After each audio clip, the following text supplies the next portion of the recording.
Hello students, देखो last class हम लोगों ने सॉलिड स्टेट के अंदर मैंने आप लोगों को एक डीपीवी दी थी, डीपीवी नंबर 2। हम लोगों ने एफसीसी, सीसीपी और सॉरी एफसीसी, बीसीसी और सिंपल क्यूबिक को डिस्कस किया था। याद है आपको चीज़ें? एक बार रिवाइज करें। छोटी से छोटी चीज़ें क्या क्या सीखा था हम लोगों ने?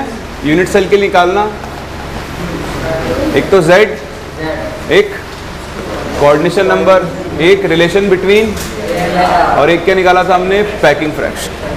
बताओ सिंपल क्यूबिक के लिए Z की value, coordination number A and R, packing fraction 52.4%। बताओ बॉडी सेंटर्ड के लिए Z 2, coordination number, relation √3a is equals to 4r, 68% होगा। और FCC बताओ, √2a is equals to 4r और ठीक है। तो ये हम लोगों ने लास्ट क्लास डिस्कस कर लिया था, सही है। और उसके अलावा क्या कैलकुलेट किया था अपन लोगों ने? डेंसिटी का फॉर्मूला कैलकुलेट किया था ना। बताओ क्या होता है डेंसिटी का formula? Z into molar mass upon A cube into N। सही है, ये सब पढ़ा था मतलब लास्ट क्लास। चलो आज अपन यहाँ से आगे कंटिन्यू करते हैं, ठीक। और देखो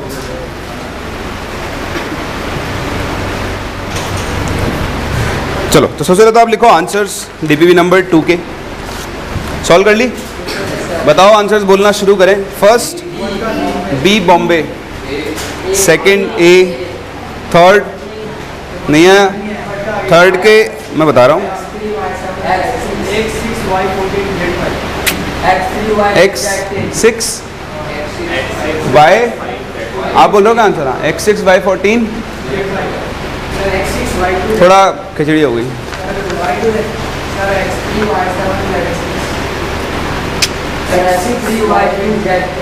X6 Z10,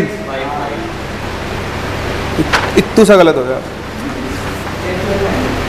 X3 Y7 Z10 first, X3 Y7 Z10 हो गया। सेकंड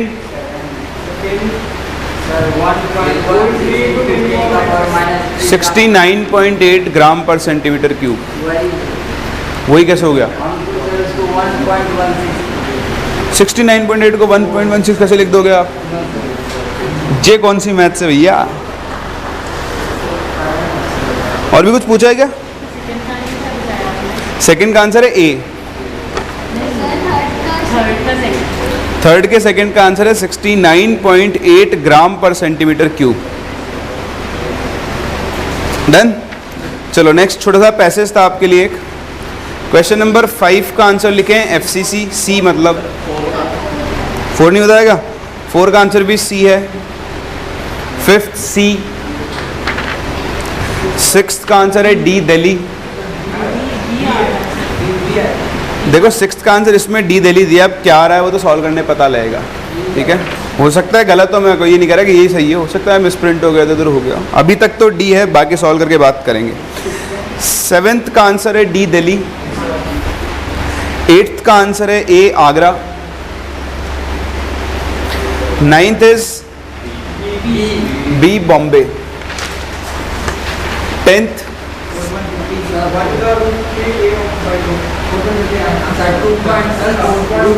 टेंथ का आंसर ए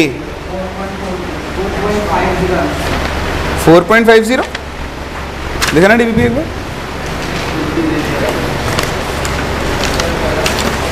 शक्ल तो एक जैसी है, ये 4.50 कहाँ से आ गया? एक सेकंड, ये क्वेश्चन कैसे बदल गया 10th आपके में और मेरे में? ये क्या है? उत्तरी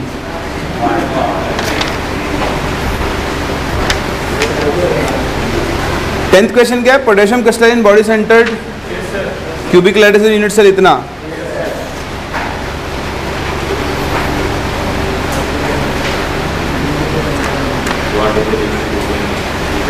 जी क्या हो गया? हाँ यार, ये तो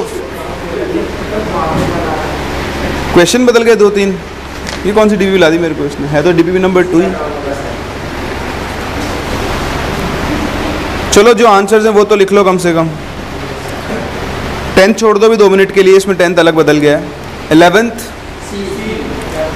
11th का आंसर है सी। 12th, एक सेकेंड, 12th इसमें अलग है, 12th है ही नहीं इसमें, 12th भी छोड़ दो। 13th का आंसर लिखें सी। 14th का आंसर डी दिल्ली। 15th का आंसर है ए और 16th का आंसर है सी। ठीक है, बाकी 2 के आंसर्स मैं आपको देता हूँ। एक सेकंड रुक जाओ, मेरे पास गलत कॉपी आ गई है। अभी 1 to 5 बोले, 1 to 4 डाउट्स।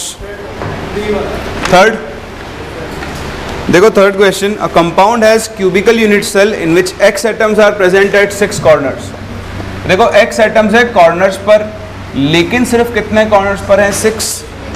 ठीक है, y atoms are at remaining corners, बाकी कितने कॉर्नर्स बचे? 2। तो y एटम्स हो गए 2 कॉर्नर्स पे।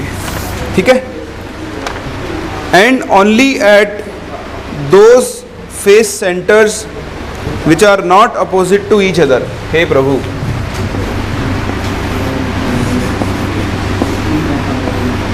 तो देखो ये आपका क्यूब बना,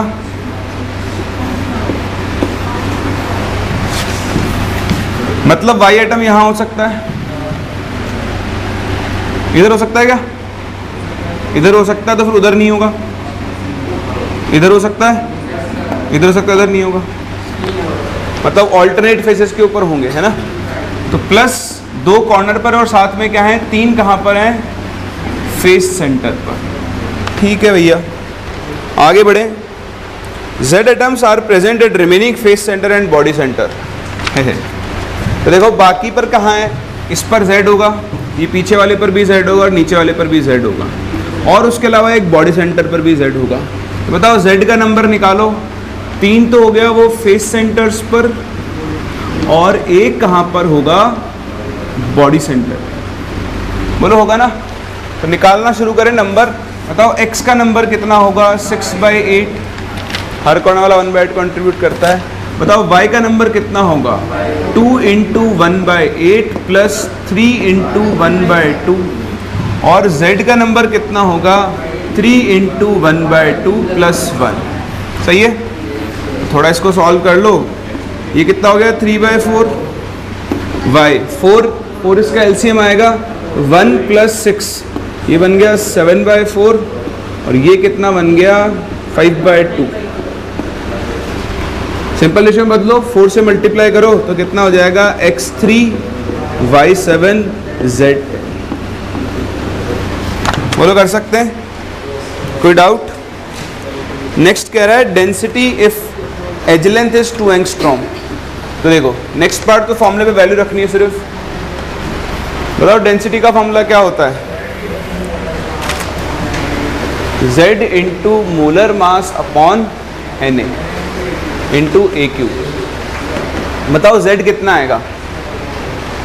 तो देखो x का नंबर तो आ गया 6/8 आएगा, प्लस बताओ इनका नंबर कितना आ गया?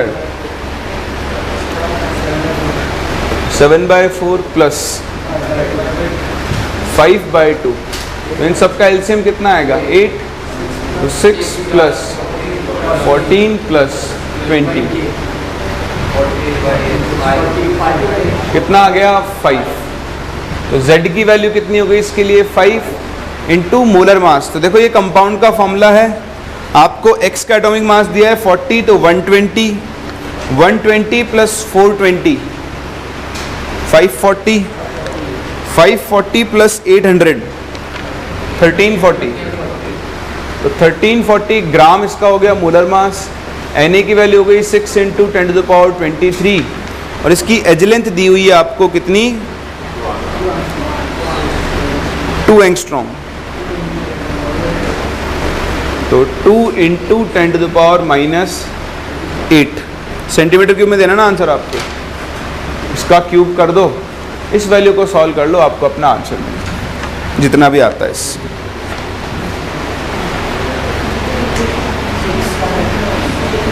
कर लेंगे? कोई डाउट? पूछना कुछ? नहीं? फोर्थ बताना है?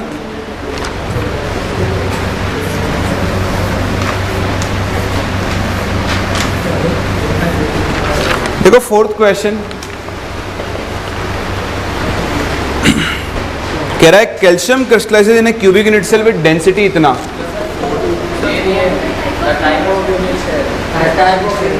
वो लाइन ऊपर शिफ्ट हो गई, क्वेश्चन फोर्थ वहीं से शुरू है। एक बात बताओ, the type of unit cell का आंसर मतलब क्या है क्वेश्चन का? जब वो समझ में नहीं आएगा आपको? देखो ना वो लाइन जो लिखी हुई है ना, ये इसने गलती कर दी है, ठीक है? हाँ, डबल डबल नहीं है, जहाँ 69.8 मतलब जो क्वेश्चन दिखा ना आपकी डीपीपी देने को।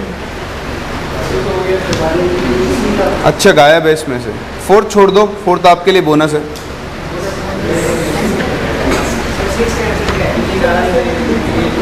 सिक्स्थ का है डी दिल्ली। वैसे आप फोर्थ क्वेश्चन कंप्लीट कर लो, बोलो लिखो फोर्थ में कैल्शियम क्रिस्टलाइजेज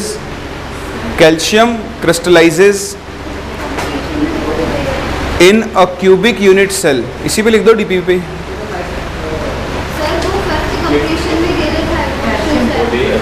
अच्छा हाँ यार,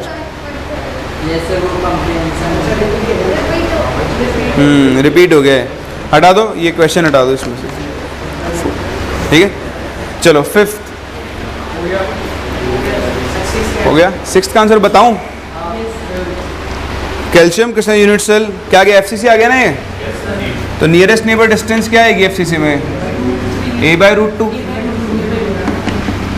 a/√2 होती है ना? कैसे कैसे होती है?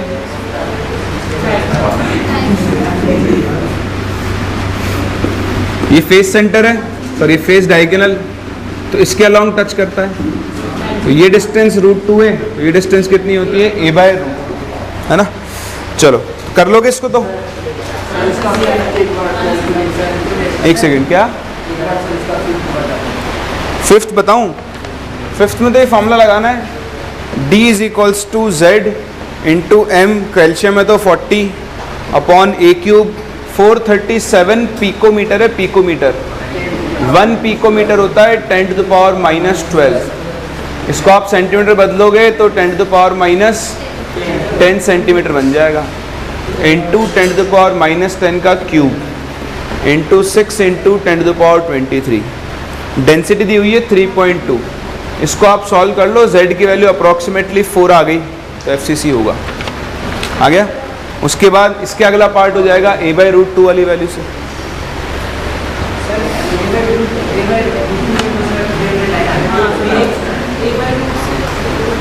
a/√2 से b आ रहा है, बॉम्बे। नियरेस्ट नेबर डिस्टेंस ही दिखानी है ना बस। ए कितना दिया है? 437। हाँ 309 आ रहा है। अब इसका आंसर चेंज कर लो, ऑप्शन नंबर बी होगा इसका आंसर। सिक्स्थ का आंसर होगा बी, बॉम्बे। चेंज कर लो, करेक्ट कर लो।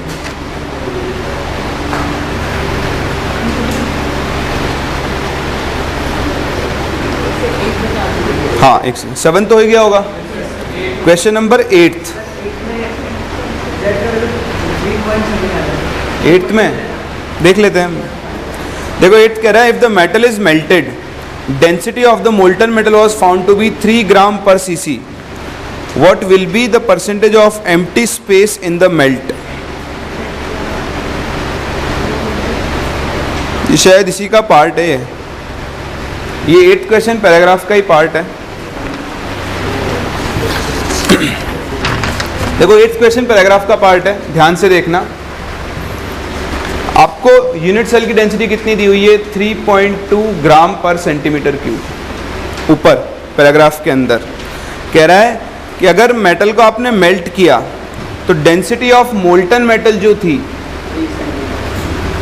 वो कितनी आ गई है? 3 ग्राम पर सेंटीमीटर क्यूब। तो कह रहा है what will be the percentage of empty space in the melt, जो मोल्टन मेटल है उसमें एम्प्टी स्पेस कितना होगा। तो आप देखो अगर डेंसिटी कम हो रही है इसका मतलब उसमें एम्प्टी स्पेस क्या हो रहा है, बढ़ रहा है। अगर हम इससे कंपेयर करें तो आप देखो इसमें जितना भी एम्प्टी स्पेस होगा, मतलब अगर इसी के बराबर स्पेस होता है ना, 100% वो होता, तो आप क्या करते यहाँ से ये बोलते कि दोनों की डेंसिटी क्या आती बराबर। लेकिन अगर डेंसिटी कम आ रही है तो बताओ ये जो डेंसिटी में डिफरेंस आ रहा है ये किसकी वजह से आ रहा होगा।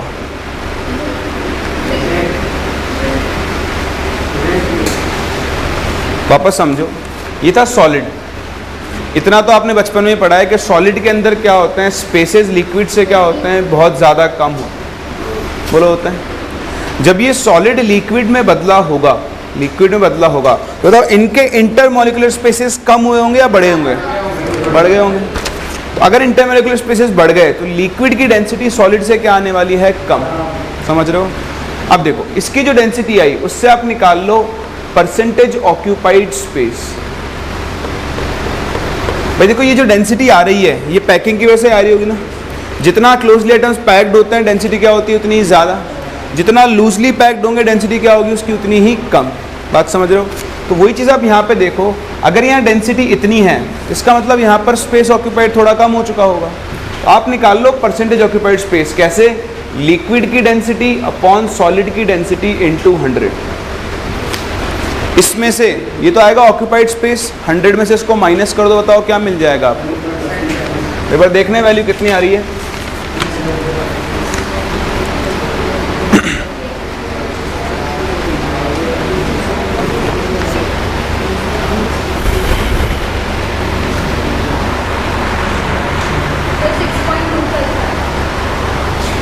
ये value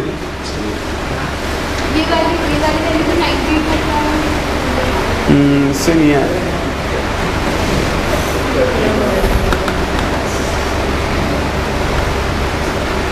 The metal is melted. Density of the molten metal was found to be 3 gram per cc.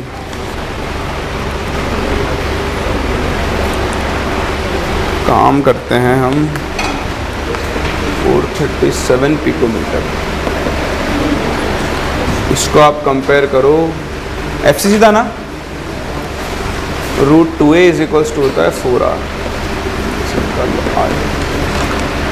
बहुत बड़ा नहीं मिल रहा है।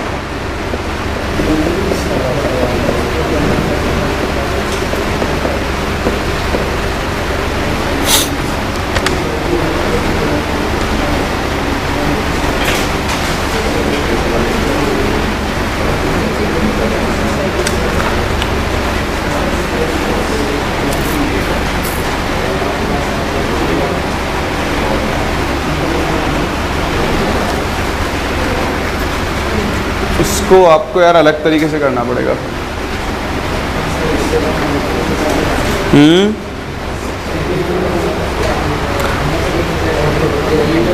थोड़ा कैलकुलेटिव हो जाएगा यार। ये डेंसिटी निकालो तो आता है मास अपॉन वॉल्यूम। मास हो जाएगा 40 × 1.66 डिवाइडेड बाय वॉल्यूम होगा 4/3 पाई r³ और ये अपॉन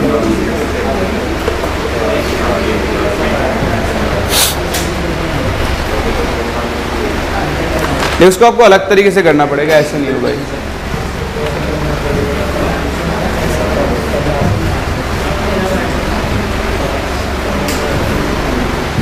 देखो क्वेश्चन नंबर 8 थोड़ा कैलकुलेटिव है, ये लेंदी है कैलकुलेशन, बट आंसर उसी से आएगा। ये कह रहा है कि एक मेटल है उसको आपने मेल्ट किया, तो मेटल कौन सा अपना, कैल्शियम। बताओ अगर मैं कैल्शियम की डेंसिटी निकालूं, डेंसिटी ऑफ कैल्शियम मुझे निकालना है, इसकी मैं थ्योरेटिकल डेंसिटी निकाल रहा हूँ। थ्योरेटिकल का मतलब क्या होता है, हम 100% पैकिंग मानकर चलते हैं कि सारे के सारे कैल्शियम एटम के बीच में 0 गैप है। तो उस केस में क्या होगा, डेंसिटी ऑफ कैल्शियम निकालोगे तो बताओ कैसे निकालेंगे, mass of calcium atom divided by क्या करोगे इसको आप, वॉल्यूम ऑफ कैल्शियम एटम। बताओ एक कैल्शियम एटम का मास कितना होता है, 40 AMU। AMU का मतलब कितना हो गया, 40 × 1.66 × 10⁻⁻24 grams. This divided by volume of calcium atom. बताओ वॉल्यूम ऑफ कैल्शियम एटम कैसे निकालेंगे? 4/3 पाई आर क्यूब। बताओ एफसीसी के लिए आर और ए में क्या रिलेशन होता है? √2a इक्वल्स टू क्या होता है? 4r। आप यहाँ पर r की जगह क्या लिख सकते हो? a/2√2 का होल क्यूब। समझ रहे हो? यहाँ से आपको कैल्शियम की डेंसिटी मिलेगी, मान लो कुछ d ग्राम पर सेंटीमीटर क्यूब। इसको आप ना सेंटीमीटर में बदल लेना एज लेंथ को। तो ये आपको मिल गई कैल्शियम की डेंसिटी। ध्यान देना, ये मैंने क्या बोला है कि एक कैल्शियम एटम की डेंसिटी है। तो जब हम 100% मतलब हम थ्योरेटिकल बात करेंगे तो हम 100% पैकिंग मानकर चलते हैं। हम ये मानकर चलते हैं कि इनके बीच में वैकेंट स्पेस क्या है? ऑलमोस्ट 0 है। अब ये कह रहा है कि जब आपने इसको मेल्ट किया, तो देखो आप मेल्ट करोगे तो ऑब्वियसली मॉलिक्यूल्स के बीच में डिस्टेंसेस क्या हो चुकी होंगी? थोड़ी ज़्यादा बढ़ चुकी होंगी। बताओ क्या उस केस में डेंसिटी इस डेंसिटी के बराबर आ सकती है? समझने की कोशिश कर रहे हो? है ना? अभी क्या है? 100% पैकिंग है सबके सब, जैसे ये हैं दोनों, ये भी अपन ने बिल्कुल क्लोजली पैक्ड मान के चल लिए, इनके बीच में स्पेस 0 है। तो अब इसकी डेंसिटी है d। अब ये थोड़ा ऐसे रखे हुए हैं। बताओ अब डेंसिटी d से ज़्यादा आएगी या कम? कम आएगी ना, ज़्यादा नहीं आ सकती ना। तो अब बताओ जो जितनी भी डेंसिटी आ रही है वो इस पैकिंग के हिसाब से आ रही है।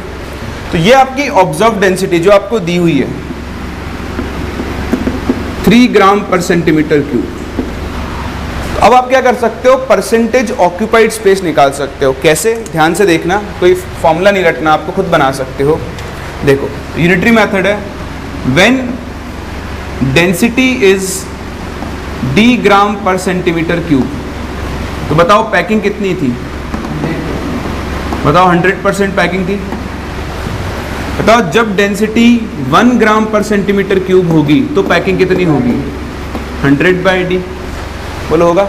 बताओ जब आपकी डेंसिटी 3 ग्राम पर सेंटीमीटर क्यूब है तो डेंसिटी कितनी होगी? 100/d × 3%। यानी ऑब्जर्व डेंसिटी को थ्योरेटिकल डेंसिटी से डिवाइड करके 100 से मल्टीप्लाई कर दो, आपको मिल जाएगा क्या? ये तो क्या मिलेगा आपको? Occupied space. बताओ अगर ऑक्यूपाइड स्पेस इतना है तो उसमें से 100 में से माइनस कर देना, आपको क्या मिल जाएगा? इसका वैकेंट स्पेस मिल जाएगा। बोलो बात समझ में आ रही है? किसी को डाउट है इसके अंदर? चलो ये अच्छा क्वेश्चन था, इसको आप हाईलाइट कर लें और कभी ऐसे क्वेश्चन मिले तो इनको आप थोड़ा ध्यान रखें। चलो अब मेरे पास सही वाली कॉपी आ गई है। 9th में डाउट है किसी को? 9th हो गया? डाउट है 9th में? नहीं। अप टू 16 डाउट्स बोले। अच्छा 10th का आंसर तो है ही नहीं, वो तो लिखना पड़ेगा, पूरा सॉल्व करना पड़ेगा। चलो 10th डिस्कस कर लेते हैं हम लोग। क्वेश्चन नंबर, हाँ 12th भी करेंगे। 12th का आंसर भी नहीं दिया है मुझे यहाँ पे, मुझे दोनों ही करवानी पड़ेंगे सॉल्व आपको। चलो पहले बात करते हैं क्वेश्चन नंबर 10th की, ठीक है? Potassium crystallize in BCC lattice. तो पोटेशियम बीसीसी लैटिस के अंदर क्रिस्टलाइज हो रहा है with unit cell length a 5.2 angstrom. इसके लिए जो आपको एज लेंथ दी हुई है वो कितनी दी हुई है? बताओ 5.2 एंगस्ट्रॉम दी हुई है। What is distance between nearest neighbours? तो बनाओ एफसीसी। एफसीसी कैसा होता है?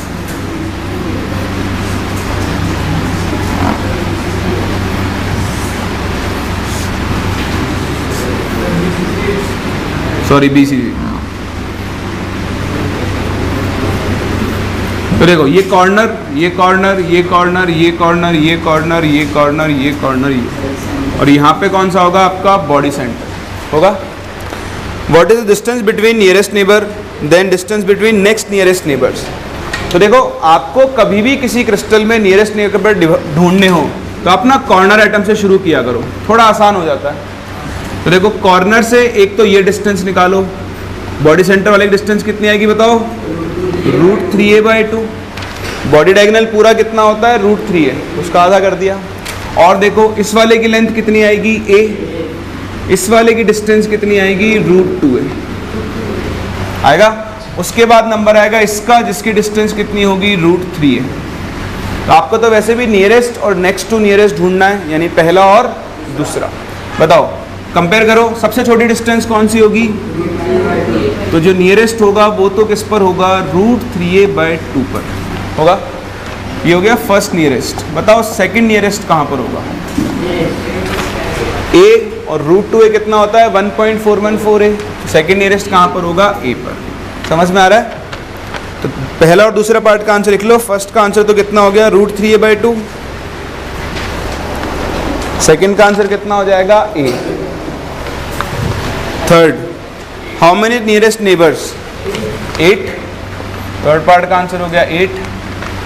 फोर्थ का आंसर कितना हो जाएगा? 6, है ना? एक ये वाला, एक ये वाला एज, एक ये वाला एज, एक इसके ऊपर वाला एज, एक इसके इधर वाला एज, एक इसके पीछे वाला एज। ये सब इससे ए डिस्टेंस पर होंगे।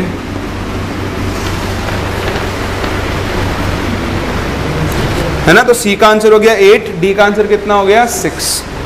ई, what is calculated density of crystalline के? बताओ डेंसिटी का फॉर्मूला क्या लगाओगे? Z into M upon A cube into N A. बताओ BCC है ना पोटेशियम, Z कितना? 2, मोलर मास कितना? 39, एज लेंथ कितनी दी हुई ना? तो 5.2 एंगस्ट्रॉम को सेंटीमीटर में बदलो, 10⁻⁻8 इंटू 6 इंटू 10⁻20। यहाँ से ग्राम पर सेंटीमीटर क्यूब में आपको डेंसिटी मिलती है। कर लोगे? 11th में डाउट है किसी को? 11th बताना। 11th, हाँ, पोटेशियम का 39 ही तो होता है। देखो क्वेश्चन नंबर 11th,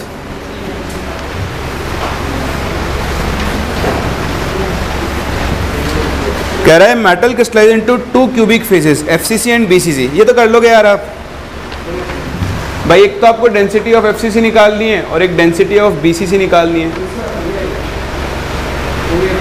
कर लोगे? Z1 upon Z2 into A2 cube upon A cube आ जाए, A1 क्यूब आ जाए। 12th,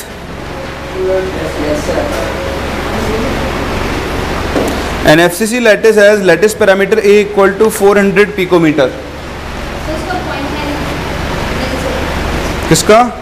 12th का? 10th का E आंसर कितना आ रहा है? 0.9। हाँ तो आ रहा होगा, इसमें आंसर है नहीं एक्चुअली। लिख लो 0.9 ही आ रहा होगा, देख लेना। देखो और 12th पे, calculate the molar volume of the lattice including all the empty spaces.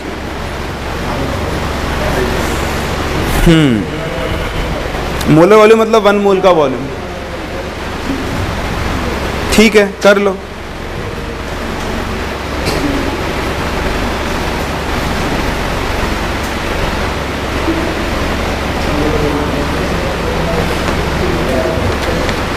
Empty space को भी इंक्लूड करना है। तो एज लेंथ हो गई 400 पिकोमीटर, यानी 4 इंटू ये हो गया 10⁻10 सेंटीमीटर।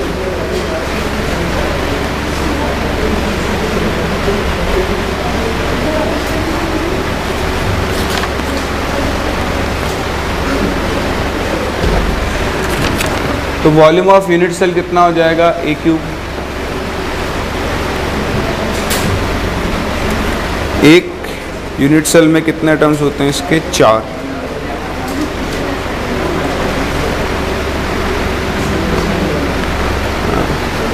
तो ये कह रहा है कि एम्प्टी स्पेसेस को भी आपको इंक्लूड करना है।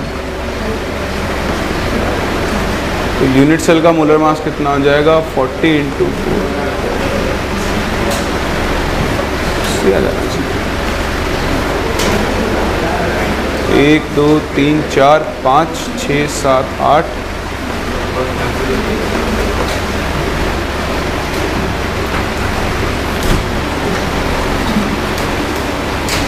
Calculate the molar volume of the lattice including the empty space. यार एम्प्टी स्पेस में तो पूरा यूनिट सेल ही काउंट हो जाएगा ना, फिर आपको इनका भी निकालना है और यूनिट सेल का भी निकालना है। तो काम करते हैं, इसमें डायरेक्ट ही वॉल्यूम निकालो यूनिट सेल का। वॉल्यूम आ गया A cube 64 into 10⁻30 centimetre cube. ये तो आ गया। अब आपको निकालना है मोलर वॉल्यूम।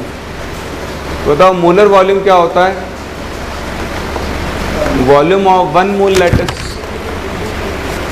होगा।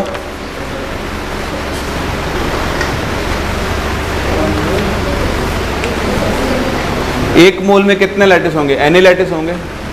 तो अगर एक लैटिस का वॉल्यूम इतना है तो बताओ Na लैटिस का कितना होगा? इसको आप 6 से मल्टीप्लाई कर दोगे, 6 × 10⁻23 से, ये आना चाहिए और क्या है। पर इसमें एक लैटिस में कितने एटम है? 4।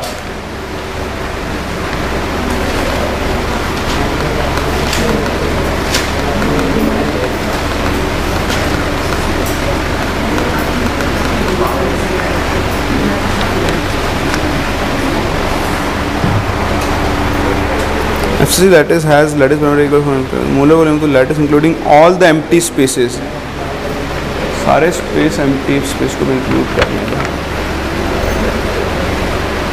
एच आ गया 4 × 10⁻⁻10, वॉल्यूम आ जाएगा A³।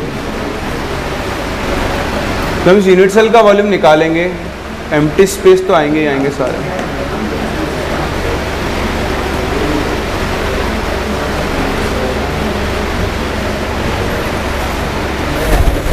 चलो एक बार देखते हैं इसको। 12th के अलावा बोलो 16 तक और कोई doubt? 16 which of the following is a covalent solid? Carborundum होता है SiC, सिलिकॉन कार्बाइड, ये आप इनऑर्गेनिक के अंदर पढ़ते हो। तो सिलिकॉन कार्बाइड के अंदर क्या होता है? वही कोवेलेंट बॉन्ड्स का नेटवर्क बनता है जैसे SiO2 में बनता है, तो इसके लिए हम इसको कोवेलेंट सॉलिड बोलते हैं।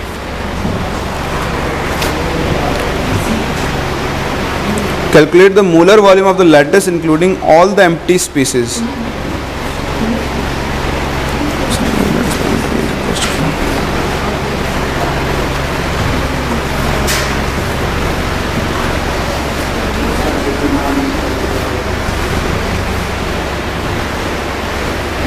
FCC के लिए Z की वैल्यू हो गई 4। 4 एटम्स हैं, 4 एटम्स का अगर मैं वॉल्यूम निकाल लूँ, वॉल्यूम ऑफ एटम्स हो जाएगा 4 × 4/3πr। और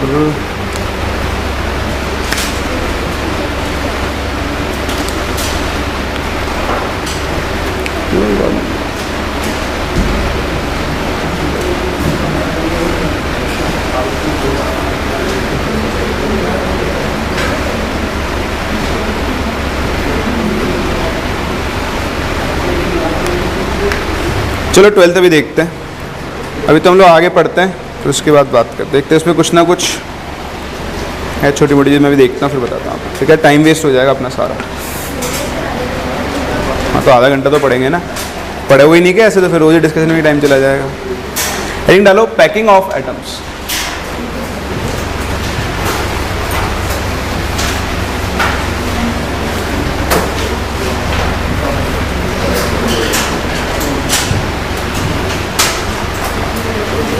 क्लोज पैकिंग डालो, रादर नाम आप, close packing of atoms.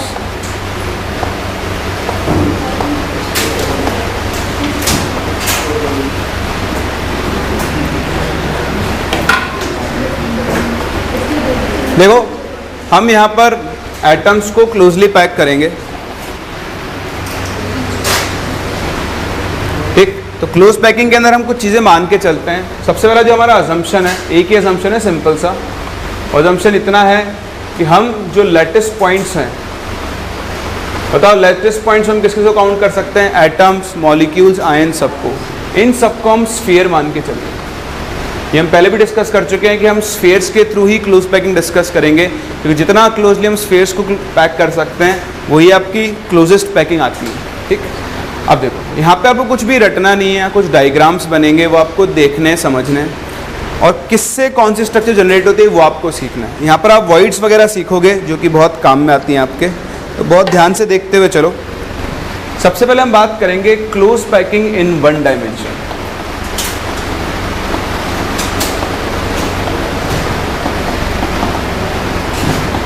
Close packing in 1 dimension, ठीक है। अब आप मुझे बताओ 1 डायमेंशन ही सिंगल डायरेक्शन की बात कर रहे हो, बताओ सिंगल डायरेक्शन में एटम्स को क्लोजली पैक करने के कितने तरीके हैं?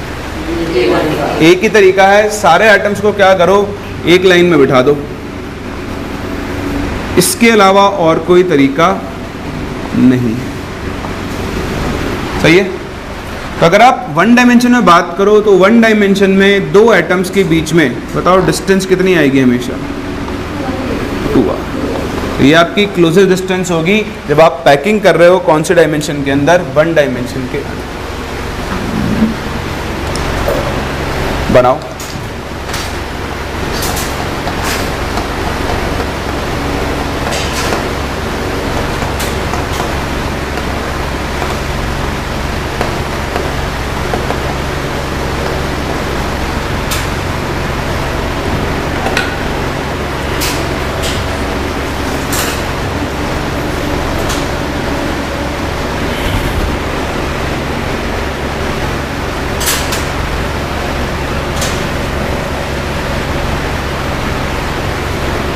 हो गया?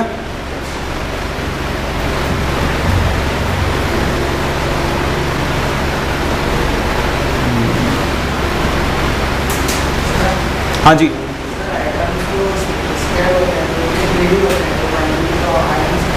क्यों नहीं आ सकता? एक लेयर बनाओ। हाँ, सर्कल थोड़ी होगा वन डायमेंशन। वन डायमेंशन में अरेंज करो मतलब सिंगल डायरेक्शन में अरेंज करो। अरे यार ये 3D है, ये 3D है।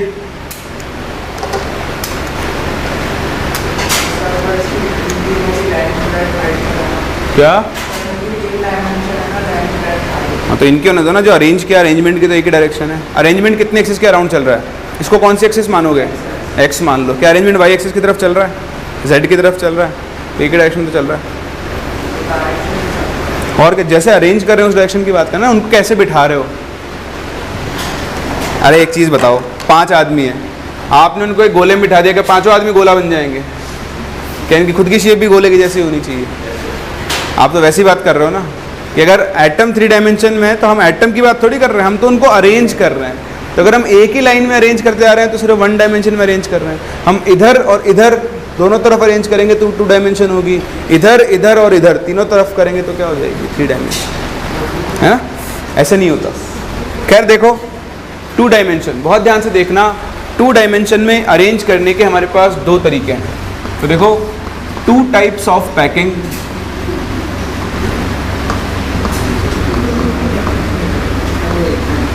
Can occur in 2D। ठीक है, बहुत ध्यान से देखना। आप अरेंज करना शुरू करो। तरीका क्या है? जैसे मैं फर्स्ट लेयर लूँ, फर्स्ट लेयर मतलब अब हम क्या करेंगे?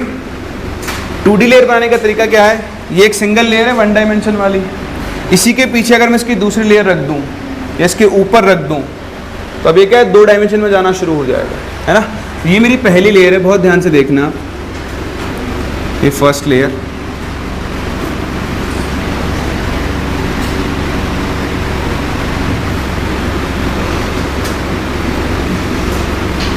इस तरह से। अब इस लेयर के ऊपर मैं दूसरी लेयर ऐसे रखूं कि पहली लेयर और दूसरी लेयर के एटम्स एग्जैक्टली सेम हो, कोइंसाइड करें एक दूसरे से।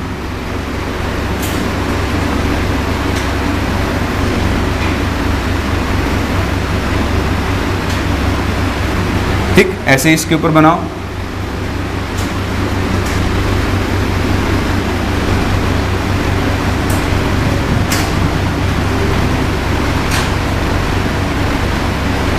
होगा? अब आप देखो, इसमें आप कोई भी एक एटम चूज कर लो, बताओ कौन सा करूं? मिडिल लेयर है, कोई भी एक एटम कर लो। ये वाला कर लो, सेंटर वाला ही। आप बताओ इस एटम को कितने एटम्स टच कर रहे हैं? 1 2 3 4। अगर मैं इनके सेंटर्स को मिलाऊं तो बताओ यहाँ पर क्या बन रहा है? एक क्या बन रहा है? स्क्वायर। इस तरह की पैकिंग को हम कौन सी पैकिंग बोलते हैं? Square close packing. रुक जाओ, लिख लेना, मैं टाइम दूंगा आपको लिखने। बोले समझ में आ रहा है? दूसरा तरीका क्या है? देखो दूसरा तरीका क्या है, आप फिर से एक लेयर लो। ये डायग्राम आप मेरे साथ साथ बना सकते हो चाहो तो। अभी उधर वाला छोड़ दो, ये मेरे साथ साथ बना लो, जगह छोड़ के पेज में।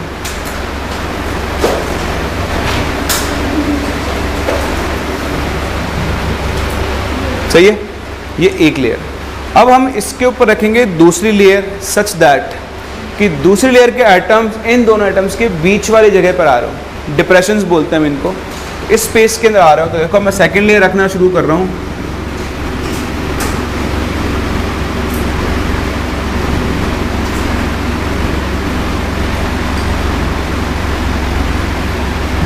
कुछ इस तरह से, सही है। फिर इसके ऊपर अगली लेयर रखूंगा जो इससे मैच कर रही होगी,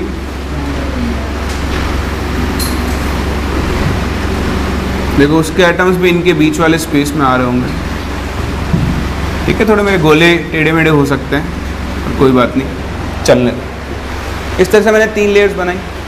अब आप देखो, आप फिर से इस लेयर में कोई भी एक एटम चूज करो, जैसे मैं ये चूज कर रहा हूँ, बताओ इस लेयर को कितने एटम्स, इस एटम को कितने एटम टच कर रहे हैं, 6।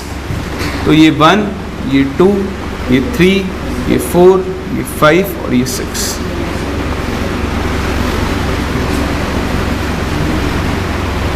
बताओ इस पैकिंग को क्या नाम देंगे, हेक्सागोनल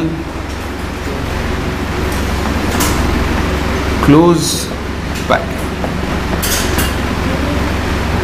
बोलो कोई डाउट, समझ में आ रहा है? अच्छा बताओ एक बार और देखना सामने, बताओ अगर मैं इस लेयर को ए नाम दूं, इस लेयर को क्या नाम दूंगा, दोनों सेम ही तो है, ये भी ए, बताओ इस लेयर को भी नाम क्या दूंगा, तो ए टाइप। अगर आप 2 डायमेंशन में ए टाइप अरेंजमेंट ले रहे हो तो कौन सी पैकिंग जनरेट होगी, स्क्वायर क्लोज पैकिंग जनरेट होगी। बताओ ये ए बी ए, ये कैसा पैटर्न हो गया, ए बी टाइप। तो जब 2 डायमेंशन में ए बी टाइप आप रिपीट करते हो तो कौन सी पैकिंग जनरेट होती है, हेक्सागोनल क्लोज पैकिंग। बताओ स्क्वायर क्लोज पैकिंग का कोऑर्डिनेशन नंबर, बताओ हेक्सागोनल क्लोज पैकिंग का कोऑर्डिनेशन नंबर, सही है। अगर आप इसको थोड़ा बहुत थ्योरी फॉर्म लिखना है तो यहाँ पे लिख देना, इस पॉइंट के बाद, इसको लिखने के बाद, atoms are placed exactly above each other.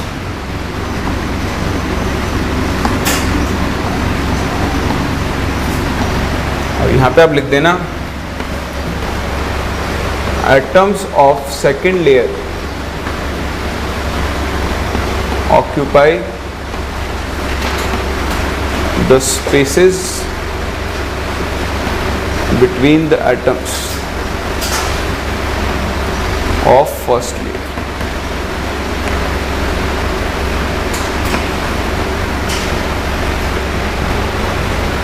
कर सकते हैं, फटाफट से कॉपी करो, फिर इसको हम 3 डायमेंशन में भी लेके चलेंगे। फिर देखो आगे, अभी तो आप 2 डायमेंशन में थे, अब आप इसी को लेकर चलोगे 3 डायमेंशन में। हेडिंग डालो next, third, close packing in 3 dimension.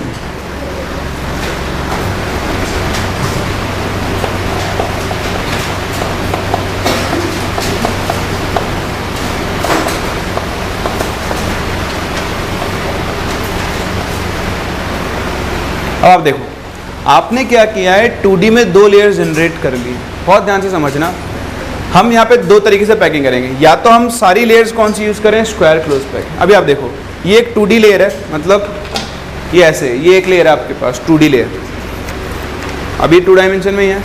इस लेयर के ऊपर मैं अगली लेयर रखूँ, देखो अभी 3 डायमेंशन में शुरू हो गया है, एक और लेयर रखूँगा, एक और लेयर रखता हूँ, ऐसे पाइल बनता जाएगा ऊपर। तो 2 डायमेंशन में तो पहले से चल रहा है, और तीसरी डायमेंशन में होना शुरू हो जाएगा।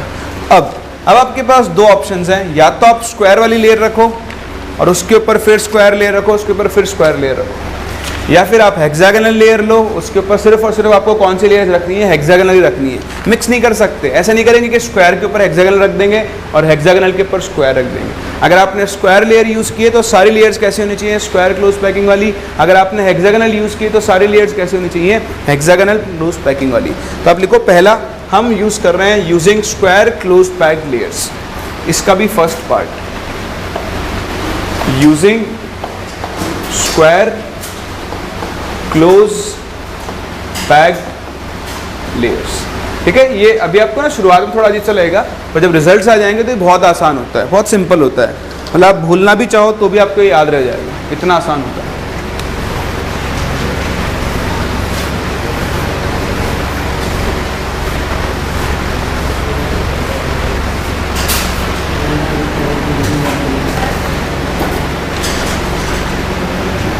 चलो करें शुरू। अब देखो स्क्वायर क्लोज पैकिंग के दो तरीके। अब यहाँ पे हम 3D लेयर्स यूज़ करेंगे, तो थोड़ा सा आप ध्यान से देखें। मैं एक लेयर यूज़ कर रहा हूँ, आप मेरे साथ साथ ही बना लो, थोड़ा सा टाइम बचेगा।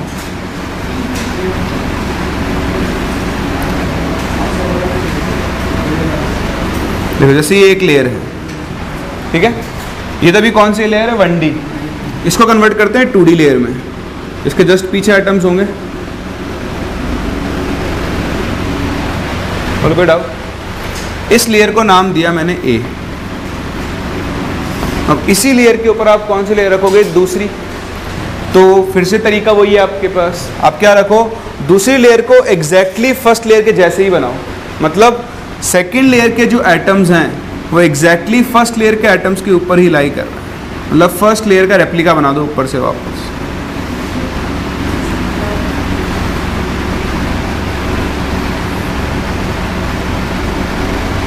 समझ में आ रहा है?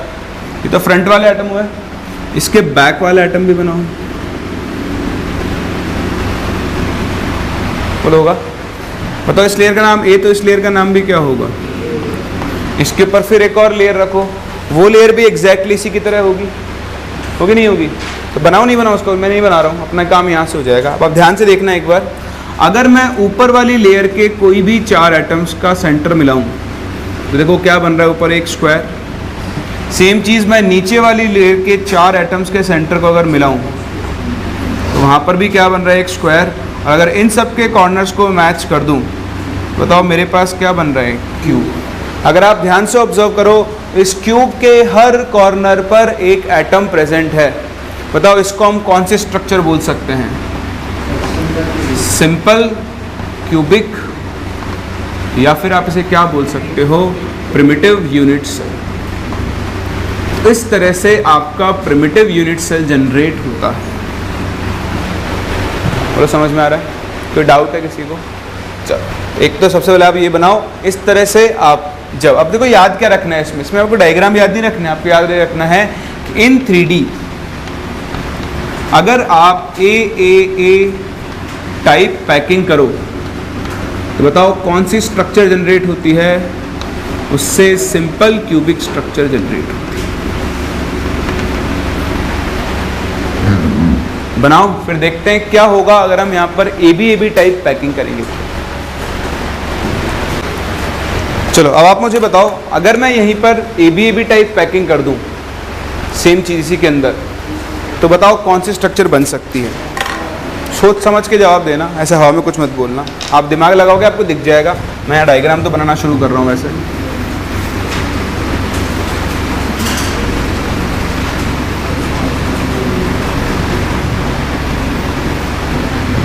देखो ये एक लेयर है, इसको 2D में बना दो।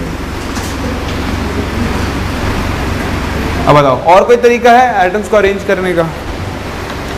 दूसरा तरीका क्या हो सकता है, आप सेकेंड लेयर को ऐसे रखो कि वो इनके बीच वाले स्पेस को ऑक्यूपाई करे। मतलब सेकेंड लेयर आप कुछ ऐसे बनाओ,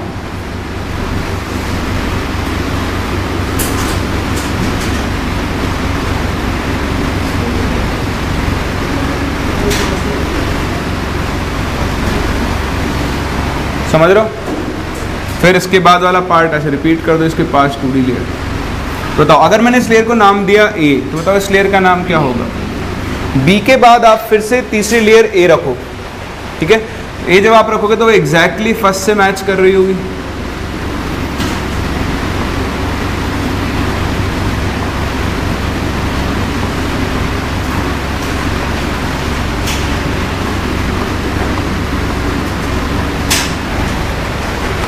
समझ रहे हो? तो अगर आप ध्यान से देखो, बहुत ध्यान से अगर आप देखो, इसको हम कुछ ऐसे बना सकते हैं। इसी स्ट्रक्चर को कुछ ऐसे बनाओ कि नीचे वाले लेयर के मैं सिर्फ 4 एटम्स उठा रहा हूं, ऐसे। ऊपर वाले लेयर का सिर्फ एक एटम उठा रहा हूं, सिर्फ एक एटम। वो एक एटम इनके बीच वाले स्पेस में आएगा। और फिर इसके ऊपर वाली जो मैं लेयर बना रहा हूं, जो एग्जैक्टली फर्स्ट के जैसी होगी। क्या मुझे बता सकते हो ये स्ट्रक्चर आपको कैसी दिखाई दे रही है?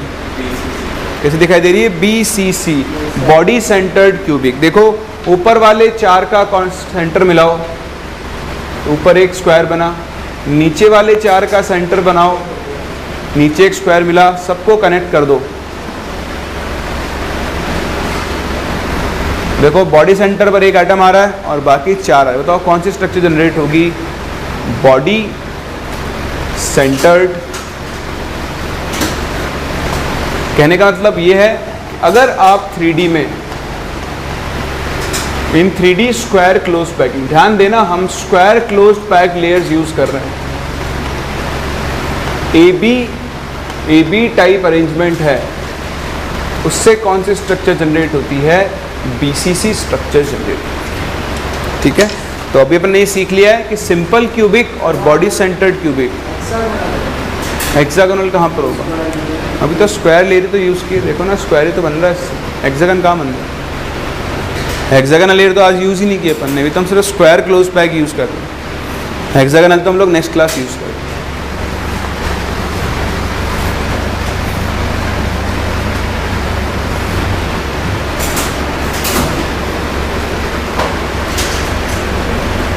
हो गया?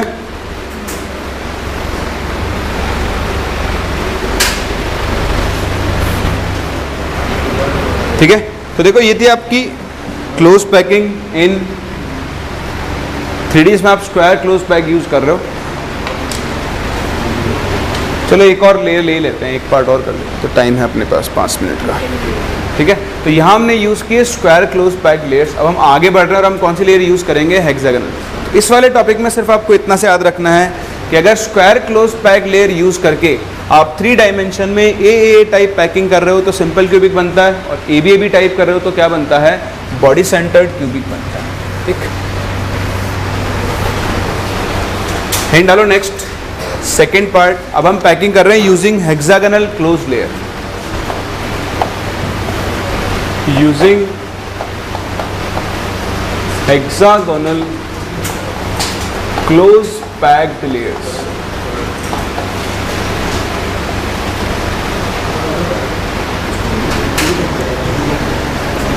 ये थोड़ा इंटरेस्टिंग है, आपको थोड़ा ध्यान से देखना होगा। यहाँ पर हम वॉइड्स बनाएंगे, वो आपको सीखनी होगी। 2 तरह की वॉइड्स बनती हैं, शायद नाम भी सुना हो आप लोगों ने। सुना है कभी? नहीं। हाँ, देखते हैं कैसी बनती है। आप बनाना करें शुरू स्ट्रक्चर। इसमें हम क्या कर रहे हैं, इसके 2 पार्ट में हम इसको पढ़ते हैं। पहला, placing the second layer over the first layer. लिखो, placing the second layer over the first layer. तो सेकेंड लेयर के ऊपर आप यहां पर क्या करते हो? फर्स्ट लेयर रखते हो। तो कैसे रखोगे? बताओ आपको कौन सी लेयर यूज करनी है? हेक्सागोनल। तो आप पहले एक हेक्सागोनल लेयर बनाओ। ध्यान से देखना हेक्सागोनल लेयर कैसी बनेगी।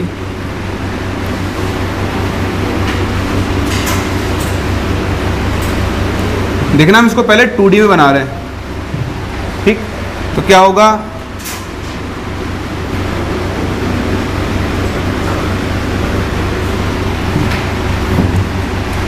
ऐसा करो, इसको यहीं तक रोक लो ऐसे, और इसी का थर्ड पार्ट बनाओ।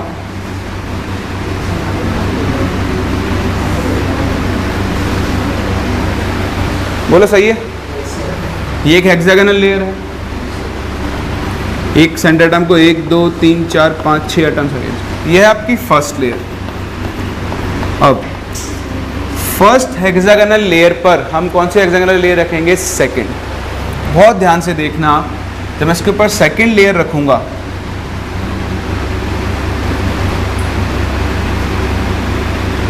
ठीक है, थोड़ा सा हो सकता है कचरा हो जाए, बट फिर भी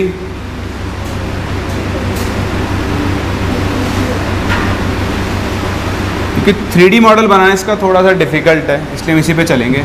देखो ये सेकंड लेयर के फ्रंट वाले आइटम, ये इसके बैक वाले आइटम्स होंगे, और ये उसके भी बैक वाले आइटम्स।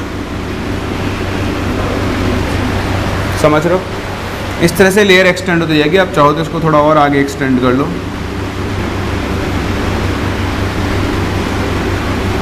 इस तरह से। तो अगर आप बहुत ध्यान से यहाँ पर देखो, बहुत ध्यान से, तो आपको 2 तरह की चीज़ें यहाँ पे दिखाई देगी, 2 तरह के स्पेसेस, वैकेंट स्पेसेस। देखो ध्यान से देखना, ये 3 एटम्स और ये क्या है इनके बीच का स्पेस, इनके बीच के स्पेस पे आपने फोर्थ एटम रखा है। तो देखो मैं इसको ये पिंक कलर से दिखा रहा हूँ, ये वाला स्पेस, ये इधर ये बनेगा, इधर ये बनेगा, एक खाली स्पेस तो ये बन रहा है वॉइड स्पेस। दूसरा जो वॉइड स्पेस बन रहा है वो देखो यहाँ, ये नीचे वाले 3 एटम और ये ऊपर वाले 3 एटम, इन तीनों के बीच का गैप और इन तीनों के बीच का गैप, वो वैकेंट स्पेस बन रहा है ये वाला।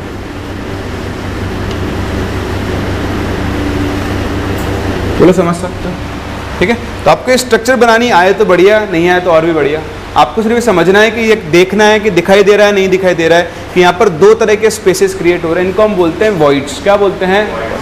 तो जैसे ही हम सेकंड लेयर को फर्स्ट लेयर के ऊपर रखते हैं, मेरे पास इस स्ट्रक्चर में 2 तरह की वॉइड्स जनरेट होती हैं। ये जो वॉइड्स हैं इन्हें हम कौन सी वॉइड्स बोलते हैं? Tetrahedral voids. क्या बोलते हैं? Tetrahedral voids. और ये वाली जो वॉइड्स हैं इनको हम लोग क्या बोलते हैं? Octahedral voids. बोलो बात समझ में आ रही है? तो ये टेट्राहेड्रल वॉइड्स हैं और ये कौन सी वॉइड्स हैं? Octahedral voids. इन्हीं को जूम करते हैं और देखते हैं कैसे टेट्राहेड्रल और ऑक्टाहेड्रल वॉइड्स फॉर्म हो रही हैं। तो अगर आप बहुत ध्यान से देखो, जहाँ पर आपकी टेट्राहेड्रल वॉइड बन रही है, टेट्राहेड्रल वॉइड, उस स्ट्रक्चर में एक्चुअली क्या हो रहा है? उस स्ट्रक्चर में आपके पास देखो ध्यान से, नीचे कितने एटम्स हैं बताओ? बताओ कितने एटम्स हैं नीचे? 3 है। और ऊपर कितना एटम है? 1। तो इसको टेट्राहेड्रल वॉइड क्यों बोला? अगर आप नीचे वाले तीनों एटम्स के सेंटर को मैच करो तो देखो एक ट्राइंगल बनेगा। इस ट्राइंगल के सेंटर को अगर आप इसके सेंटर से मैच करो तो देखो जो स्ट्रक्चर बनेगी वो बताओ किसको रिप्रेजेंट कर रही है? एक टेट्राहेड्रन को। तो सिंस ये एक टेट्राहेड्रन को रिप्रेजेंट कर रहा है, इसलिए हम इस वॉइड को कौन सी वॉइड बोलते हैं? टेट्राहेड्रल वॉइड बोलते हैं। तो आप ये ध्यान रखें, जब 3 एटम्स, 3 स्फीयर्स को आपने ऐसे अरेंज किया और उनके ऊपर आपने 4th एटम रखा, तो जो बीच में एक स्पेस क्रिएट होगा उसे हम कौन सी वॉइड बोलेंगे? टेट्राहेड्रल वॉइड बोलेंगे। ध्यान देना, इन चारों से टेट्राहेड्रल वॉइड बन रही है, ऑक्यूपाई नहीं हो रही है। खाली अगर आप इसको देखो ना, खाली इसको हम बोलते हैं ट्राइंगुलर वॉइड। कौन सी वॉइड बोलते हैं? Triangular void. इसके ऊपर 4th एटम रखूं तो बताओ क्या इस पूरे स्पेस को ऑक्यूपाई कर लेगा? नहीं करेगा ना। बीच में जो खाली जगह बचेगी उसे हम लोग क्या बोलेंगे? टेट्राहेड्रल वॉइड बोलेंगे। समझ में आ रहा है? कोई डाउट है किसी को? तो ये बनी टेट्राहेड्रल वॉइड। अच्छा बताओ, अगर कोई एटम इस टेट्राहेड्रल वॉइड के अंदर आ जाए तो वो कितने एटम्स को टच कर रहा होगा? कितने को? 3 को। क्यों? टच तो करेगा ना ऊपर वाले को। देखो ये अभी टेट्राहेड्रल वॉइड बनी नहीं है, टेट्राहेड्रल वॉइड ऐसे बनेगी। ये एक एटम, ये दूसरा एटम, ये तीसरा एटम और ये इसके ऊपर आएगा 4th एटम। अभी जो बीच वाली जगह है इसको हम क्या बोलते हैं? Tetrahedral void. अगर मैं इसके अंदर एक एटम बिठा दूं, बताओ वो इन चारों को टच कर रहा होगा या नहीं कर रहा होगा?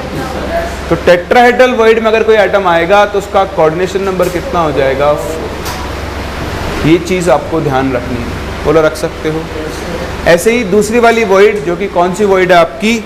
Octahedral void. Octahedral void. एक बार स्ट्रक्चर देखो आप वापस से। देखो ऑक्टाहेड्रल वॉइड बहुत ध्यान से देखना कैसे बनती है, वरना आप इसमें मिस्टेक कर सकते हो। ऑक्टाहेड्रल वॉइड बनाने के लिए आपके पास नीचे होंगे 3 एटम्स। एक लेयर के 3 एटम्स उठाओ, देखो सामने बना लेना। फिर ये कॉर्नर, ये कॉर्नर, ये कॉर्नर, ठीक है। तीनों के सेंटर को मैच करो। बताओ क्या बन रहा है? एक ट्राइंगल, ठीक है। इधर आना एक बार इस पे डायग्राम पे। देखो मैंने मान लो कोई से भी ये 3 उठा लिए, 1 2 3, नहीं ये नहीं बना, ये वाली लेयर उठाई मैंने, 1 2 और 3। 1, तो ये तो यहाँ आ ही नहीं रहा है, इसको उठा लो आप, तो ये वाला 1 2 एंड 3 एक ही लेयर है। और इसके ऊपर भी 3 एटम्स हैं। कौन से? 1 2 और 3। अगर आप बहुत ध्यान से देखो तो नीचे वाले एटम्स एक ट्राइंगल बना रहे हैं, ऊपर वाले एटम्स भी एक ट्राइंगल बना रहे हैं, और दोनों ट्राइंगल के जो एपेक्स समझते हो, ये वाला पॉइंट एपेक्स ही तो बोलते हैं इसको ट्राइंगल का, वर्टेक्स। एपेक्स किसको बोलते हैं? एपेक्स शायद फिर उसमें होता है टेट्राहेड्रन वगैरह। खैर ठीक है, वर्टेक्स है। तो देखो इस ट्राइंगल का वर्टेक्स और इस ट्राइंगल का वर्टेक्स कौन से डायरेक्शन में है? अपोजिट डायरेक्शन में। ये ऑक्टाहेड्रल वर्ड बनने की सबसे इंपॉर्टेंट कंडीशन है कि आपने जो 6 एटम्स टोटल यूज़ किए हैं, 3 एटम से एक ट्राइंगल बनेगा और बाकी 3 एटम से दूसरा ट्राइंगल बनेगा। तो ये वाला और ये वाला, बताओ दोनों ट्राइंगल के अपेक्स क्या होने चाहिए? अपोजिट डायरेक्शन में। अगर आपने दोनों के अपेक्स सेम रख दिए तो कभी भी ऑक्टाहेड्रल वॉइड फॉर्म नहीं होगी। समझ में आ रहे हो? बताओ कंडीशन क्या है ऑक्टाहेड्रल वॉइड बनाने की? 2 ट्राइंगल बनने चाहिए 3-3 एटम से और दोनों के वर्टेक्स क्या होने चाहिए? एक दूसरे के अपोजिट। अब आप इनको मैच करो। तो देखो मैच कैसे करोगे? इस वाले को इस कॉर्नर से मैच करो, इसको इससे करो, इसको इससे, इस वाले को इससे, इनको पीछे वालों से करो।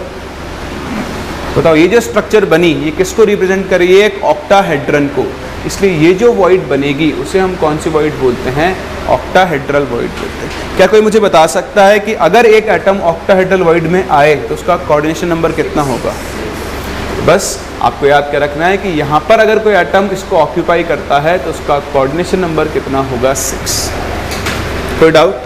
समझ में आ रही है? एक लास्ट चीज़ बस, उसके बाद आप लिख लेना, बस बिल्कुल लास्ट है, ये सबसे इंपॉर्टेंट है, ये ज़रूर ज़रूर ज़रूर याद रखें कि अगर किसी पैकिंग में n एटम्स हैं, if there are n atoms in a packing, जैसे मान लो एक बहुत सारे एटम्स आपने अरेंज किए, इफेक्टिवली एक यूनिट सेल में 5 एटम्स आ रहे हैं अगर, ठीक, तो जो नंबर ऑफ ऑक्टाहेड्रल वॉइड्स होता है वो n के इक्वल होगा। तो उसमें 5 ही क्या होंगी? ऑक्टाहेड्रल वॉइड्स होंगी। बोलो बात समझ में आ रही है? और टेट्राहेड्रल वॉइड्स का नंबर होता है 2n। इसका मतलब उसमें कितनी टेट्राहेड्रल वॉइड्स होंगी? 10 टेट्राहेड्रल वॉइड्स होंगी। जैसे आपसे बात करूं, बताओ सिंपल क्यूबिक में नंबर ऑफ एटम्स कितने होते हैं? 1। बताओ उसमें ऑक्टाहेड्रल वॉइड कितनी होगी? 1। और टेट्राहेड्रल वॉइड कितनी होगी? 2। बताओ बीसीसी में कितने एटम्स होते हैं? तो उसमें ऑक्टाहेड्रल वॉइड्स कितनी होंगी? 2। और टेट्राहेड्रल वॉइड कितनी होगी? 4। बताओ एफसीसी में कितने होते हैं? तो ऑक्टाहेड्रल वॉइड होंगी 4 और टेट्राहेड्रल वॉइड कितनी होंगी? आई बात समझ में? तो आज के लेक्चर को हम लोग यहीं पे ख़त्म करते हैं, ठीक है। आज अपना एक क्वेश्चन रह गया, क्वेश्चन नंबर 12। एक बार देखता हूँ, इसमें हो सकता है कुछ मिस्टेक भी हो, अभी मेरे को पता नहीं है, कंफर्म नहीं है इसका। नेक्स्ट क्लास हम इसको सॉल्व कर लेंगे, डिस्कस कर लेंगे।